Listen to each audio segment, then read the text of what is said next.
Good morning बच्चों, यह audio class 10 के लिए है भौत की। आज आप लोगों को हम प्रकाश का परावर्तन चैप्टर का कुछ क्वेश्चन आंसर बता रहा हूँ। ये बहुत इंपॉर्टेंट क्वेश्चन है, इनको आप सुनिएगा, याद हो जाएगा और परीक्षा में भी ऐसा क्वेश्चन पूछा जाता है। तो देखिए, पहला क्वेश्चन है कि प्रकाश का परावर्तन क्या है। तो इनका आंसर हो जाएगा, जब प्रकाश की किरण किसी चिकनी या चमकीली सतह पर पड़ती है तो वह पुनः उसी माध्यम में लौट जाती है। प्रकाश को इस तरह लौटने की क्रिया को प्रकाश का परावर्तन कहते हैं, जिसके दो नियम हैं। पहला, आपतित किरण, परावर्तित किरण और आपतन बिंदु पर डाला गया विलंब तीनों एक ही समतल में होता है। और दूसरा, आपतन कोण परावर्तन कोण के बराबर होता है। अब अगला क्वेश्चन हो गया,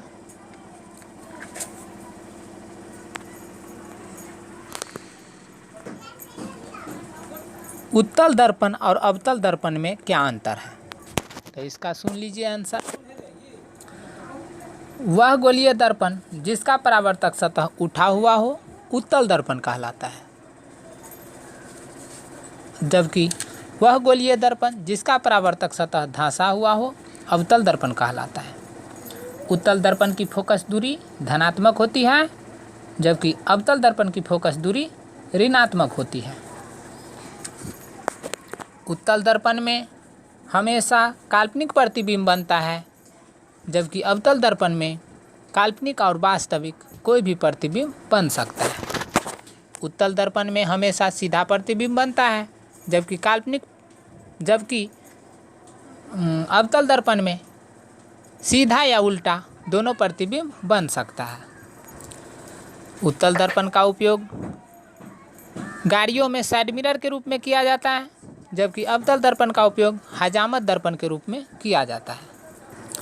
अगला क्वेश्चन हो गया, वास्तविक प्रतिबिंब और काल्पनिक प्रतिबिंब में क्या अंतर है। तो इसका भी आंसर सुन लीजिए। किसी बिंदु वस्तु से आ रही प्रकाश की किरणें दर्पण के परावर्तन या अपवर्तन के बाद मुख्य अक्ष के जिस बिंदु पर कटती है या कटती हुई मालूम पड़ती है उसे उस वस्तु का प्रतिबिंब कहते हैं। तो वास्तविक प्रतिबिंब, ये दो प्रकार का प्रतिबिंब होता है, एक वास्तविक और एक काल्पनिक। तो वास्तविक प्रतिबिंब क्या है, तो इसका डिफिनीशन हो जाएगा, किसी बिंदु वस्तु से आ रही प्रकाश की किरणें दर्पण के परावर्तन या अपवर्तन के बाद मुख्य अक्ष के जिस बिंदु पर कटती है उसे उस वस्तु का वास्तविक प्रतिबिंब कहते हैं। जबकि काल्पनिक का हो जाएगा, किसी बिंदु वस्तु से आ रही प्रकाश की किरणें दर्पण के परावर्तन या अपवर्तन के बाद मुख्य अक्ष के जिस बिंदु पर कटती हुई मालूम पड़ती है उसे उस वस्तु का काल्पनिक प्रतिबिंब कहते हैं। अगला, वास्तविक प्रतिबिंब उल्टा होता है, जबकि काल्पनिक प्रतिबिंब सीधा होता है। वास्तविक प्रतिबिंब को पर्दे पर उतारा जा सकता है, जबकि काल्पनिक प्रतिबिंब को पर्दे पर नहीं उतारा जा सकता है। अगला क्वेश्चन हो गया, आवर्धन क्या है। तो इसका आंसर हो जाएगा, वस्तु के प्रतिबिंब के ऊंचाई और वस्तु के ऊंचाई को अनुपात को आवर्धन कहते हैं, जिसे m द्वारा सूचित किया जाता है। m बराबर h2/h1, जहाँ h2 वस्तु का प्रतिबिंब और h1 वस्तु की ऊंचाई। अगला m बराबर होता है -v/u, ये दर्पण में होता है। फोकस दूरी क्या है, इनका क्वेश्चन, इसका आंसर सुन लीजिए। फोकस दूरी क्या है का, दर्पण के ध्रुव P और फोकस F के बीच के दूरी को फोकस दूरी कहते हैं। अगला क्वेश्चन सुनिए, प्रकाश का प्रकीर्णन क्या है।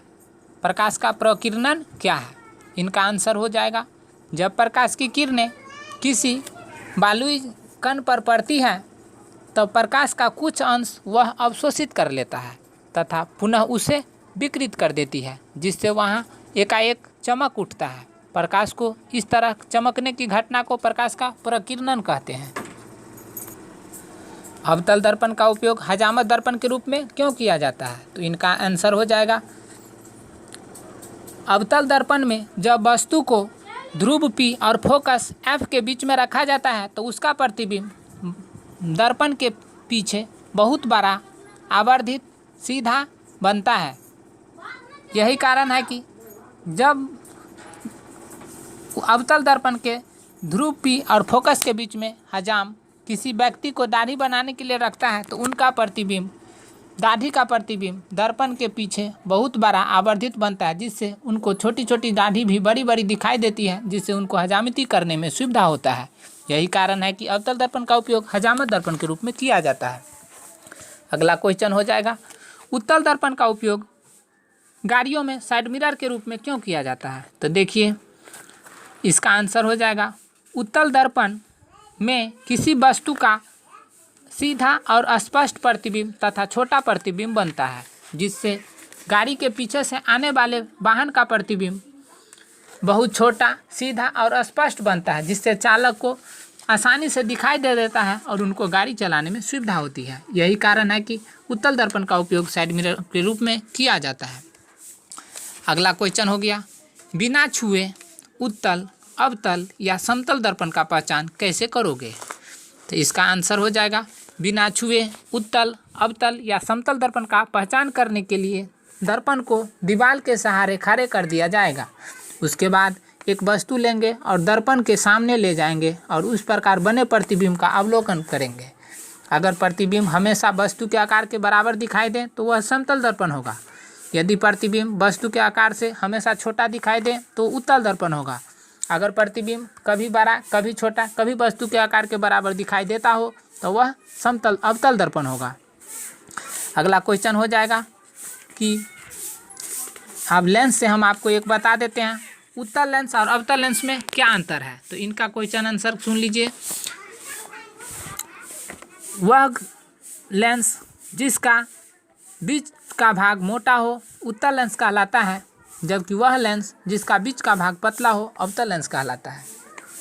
उत्तल लेंस की फोकस दूरी धनात्मक होती है, जबकि अवतल लेंस की फोकस दूरी ऋणात्मक होती है। उत्तल लेंस की क्षमता धनात्मक होती है, जबकि अवतल लेंस की क्षमता ऋणात्मक होती है। उत्तल लेंस में वास्तविक या काल्पनिक कोई भी प्रतिबिंब बन सकता है, जबकि अवतल लेंस में हमेशा काल्पनिक प्रतिबिंब बनता है। अब एक दो नोट सुन लीजिए। दर्पण में 1/f बराबर 1/v प्लस 1/u होगा। f बराबर r/2 यानी r बराबर 2f, यानी वक्रता त्रिज्या फोकस दूरी के दुगुना होता है। m बराबर h2/h1, m बराबर -v/u दर्पण के लिए, जबकि लेंस में m बराबर होगा v/u, उसमें माइनस नहीं होगा तब प्लस होगा। लेंस में m बराबर v/u होता है और दर्पण में m बराबर -v/u होता है।